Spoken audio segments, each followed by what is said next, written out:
Madame, Monsieur, bienvenue sur Gabon 24 dans cette interview délocalisée. Nous sommes ici au Radisson Blu de Libreville dans le cadre du 8e congrès de la SAPI. Vous l'avez bien compris, il s'agit justement de la Société africaine de pathologie infectieuse. Je suis sur ce plateau avec le professeur Ayola Hakim Adenika, directeur du Centre de recherche médicale de Lambaréné, avec qui nous allons parler de la stratégie justement du Gabon quant à l'élaboration du système d'urgence sanitaire et surtout la place de la recherche scientifique dans ce système. Bienvenue, monsieur. Bonjour. Alors justement, qu'est-ce qui justifie la présence du CERMEL, du Centre de recherche médicale de Lambaréné, à ces assises? Merci pour votre question. Le Centre de recherche médicale de Lambaréné est bel et bien à sa place au sein de la SAPI. Et étant donné que les activités du Centre de recherche médicale de Lambaréné est consacrées sur la recherche sur les pathologies infectieuses. Aujourd'hui, on parle de la Société africaine des pathologies infectieuses et comme c'est ce que nous faisons tous les jours, donc c'est normal que nous soyons ici. Et en outre, le CEMEL est cofondateur de la Société gabonaise de parasitologie et mycologie et des maladies tropicales, qui est présidée par le professeur Marial Mbouyou, dont nous assurons le secrétariat général.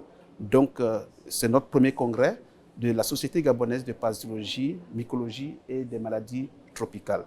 Donc, c'est normal que le CEMEL soit partie prenante, puisque nous recevons nos frères, nos confrères africains pour l'organisation de ces deux congrès jumelés ici au Radisson Hotel de Libreville. Alors nous vous avons vu en action pendant l'éruption de la COVID-19 à travers la détection et surtout la mise sur pied du plan de lutte contre cette épidémie. Est-ce que le CERMEL dispose suffisamment de moyens aujourd'hui pour pouvoir détecter l'éruption d'une nouvelle infection?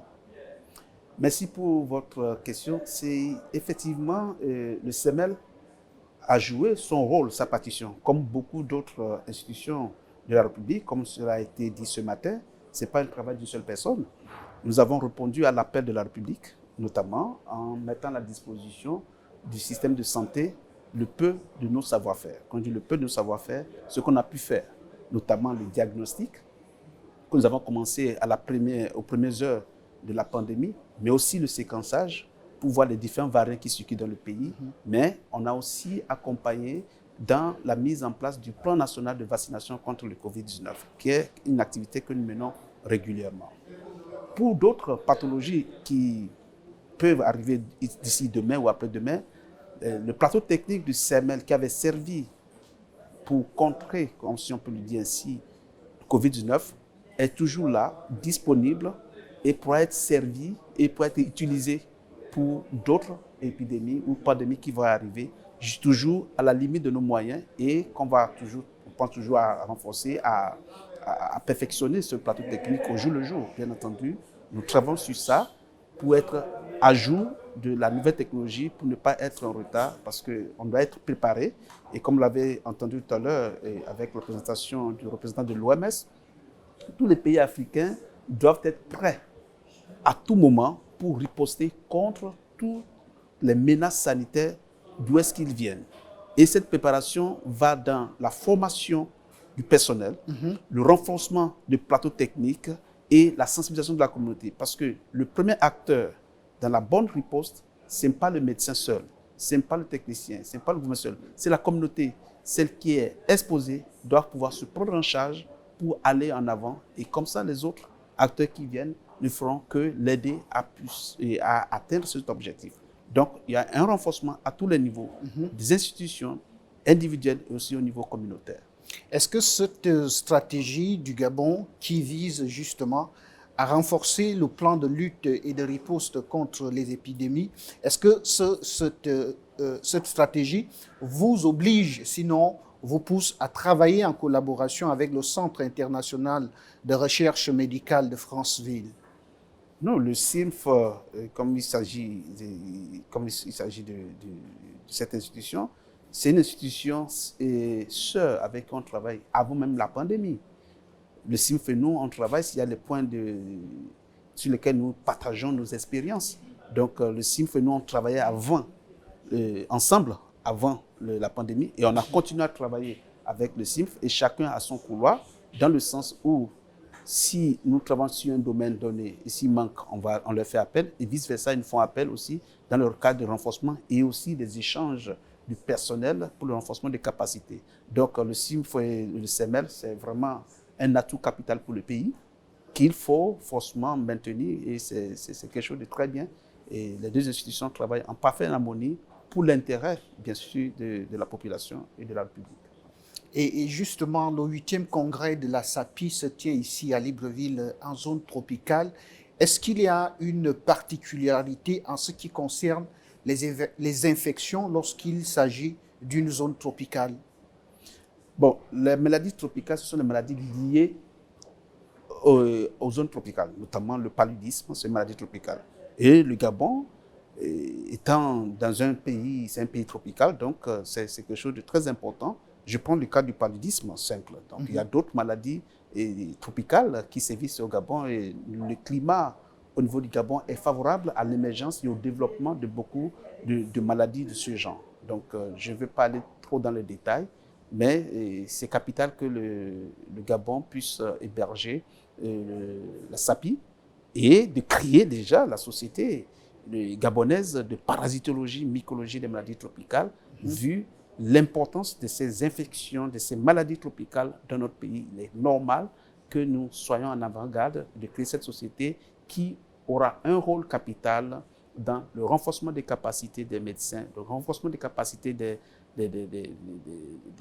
agents du système de la santé et qui va booster, qui va donner plus de visibilité à la prise en charge des maladies tropicales dans notre pays. Alors, le CIMF est beaucoup plus accentué sur la recherche, sur la primatologie. Est-ce que le CERMEL a un domaine de recherche assez particulier? Le CERMEL travaille sur les humains, pas sur la primatologie, sur les humains, sur la médecine. Nous travaillons beaucoup sur la médecine au niveau des humains. Donc, notre particularité, c'est d'abord les essais cliniques qui nous permettent de mettre à disposition les médicaments efficaces et aussi sécurisants. Donc, les données que nous générons aident, par exemple, l'OMS et les organismes décisionnels de prendre de bonnes décisions. Donc, il faut faire des études de ces qualités pour pouvoir mettre à disposition de la population ce qu'il faut. Donc, on peut dire notre particularité au CERMEL, c'est les études cliniques. Nous développons les vaccins, nous développons les médicaments et cela est très important que le Gabon soit en avant-garde, de voir déjà, on ne va pas venir vendre un médicament, introduire un médicament au Gabon et pour dire que ça a été évalué ailleurs, prenez-le. Donc non, on peut prendre les résultats que nous générons au niveau du CERMEL pour pouvoir décider de la suite. Et l'Agence nationale des médicaments, on travaille beaucoup avec l'Agence nationale des médicaments qui déjà est en avant-garde des résultats de ce qui sort du CERMEL. C'est vraiment une grande atout. Alors, professeur Adenika, vous faites bien de relever cette problématique-là. Lorsqu'il s'est agi de faire venir des vaccins au Gabon, il y a eu une certaine réticence de la part de la population qui estimait que le temps de mise sur pied de ces vaccins n'obéissait pas à la procédure en termes de temps normal. Et il y en a qui pensaient qu'il fallait, sinon il faudrait que l'authenticité de ces vaccins soit prouvée. Est-ce que lorsque les médicaments arrivent, les vaccins arrivent, le CERMEL prend la responsabilité de vérifier si ces médicaments, si ces vaccins obéissent aux normes et aux standards internationaux? Ce n'est pas le rôle du CERMEL. C'est le rôle de l'Agence nationale des médicaments. L'Agence des médicaments a pour rôle de vérifier l'authenticité de ces médicaments. Mais elle peut demander au CERMEL d'évaluer ces médicaments. Justement, voilà. Est-ce que cette agence vous a sollicité lorsque les vaccins sont Non, mais il nous sollicite pour des cas qu'ils jugent utiles pour nous solliciter. Donc, il n'y a pas que le CERMEL. Nous sommes aussi dans un creuset. Vous avez l'Afrique centrale. Donc, vous avez des organismes beaucoup plus fédérateurs S'ils ont des données plus probantes ailleurs, mais s'ils ont des doutes sur certaines données, c'est normal qu'ils se réfèrent à nous. Et ça, je vous le dis, on travaille beaucoup ensemble. Ils peuvent se référer au CML à tout moment. Bon, pour les vaccins dont vous parlez, nous avons mis en place le plan de vaccination ensemble et je ne pense pas que cela ait pu poser un problème particulier. Non. Alors, le terme de ce 8e congrès de la SAPI s'articule autour du contrôle des infections et surtout des urgences sanitaires. En ce qui concerne les urgences sanitaires, est-ce que le CERMEL participe à l'élaboration justement du système, du plan d'urgence sanitaire du Gabon, sinon à son renforcement? Le CEMEL est un acteur du système de santé national. Et à ce titre, le CEMEL est toujours convié, il s'assoit sur la table de discussion et de la mise en place de tous ces plans stratégiques. Le CEMEL ne peut pas travailler en autarcie. Donc, nous faisons partie du système de santé national. Donc, on est convié et on vient, on s'assoit avec nos confrères des ministères, des autres institutions de recherche pour réfléchir pour la mise en place de ces plans stratégiques de lutte. Donc, le CEMEL, on ne peut pas écrire pour, par exemple, l'OMS organise, à vrai dire, la table ronde, c'est-à-dire le séminaire pour la mise en place de ces plans de stratégie. Nous sommes là et nous contribuons par rapport à notre savoir-faire. Et notre place est vraiment prépondérante dans ce qui se passe en général. Et ça, c'est aussi quelque chose qu'il faut savoir, que nous travaillons beaucoup en collaboration, en étroite collaboration avec les décideurs du système de la santé nationale. Alors, nous avons connu le VIH et la COVID-19 qui sont des infections d'origine virale. Est-ce que toutes les infections n'obéissent qu'à cette logique? Est-ce que toutes les infections ne sont que d'origine virale? Non, non et non. Les virus, c'est un genre d'infection. Vous avez les bactéries, vous avez les parasites, vous avez les mycoses. Donc, chacun a sa classe. Donc, vous allez voir comment dirais-je même, la généalogie des bactéries, on les appelle une grande famille.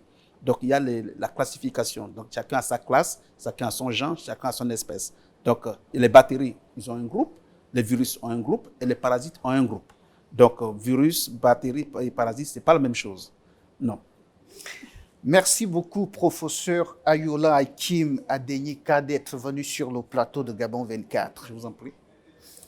Merci à vous aussi, madame, monsieur, de nous avoir regardés. Nous sommes dans le cadre du 8e congrès de la SAPI, Société africaine de pathologie infectieuse. Les programmes restent en continu sur Gabon 24. À très bientôt.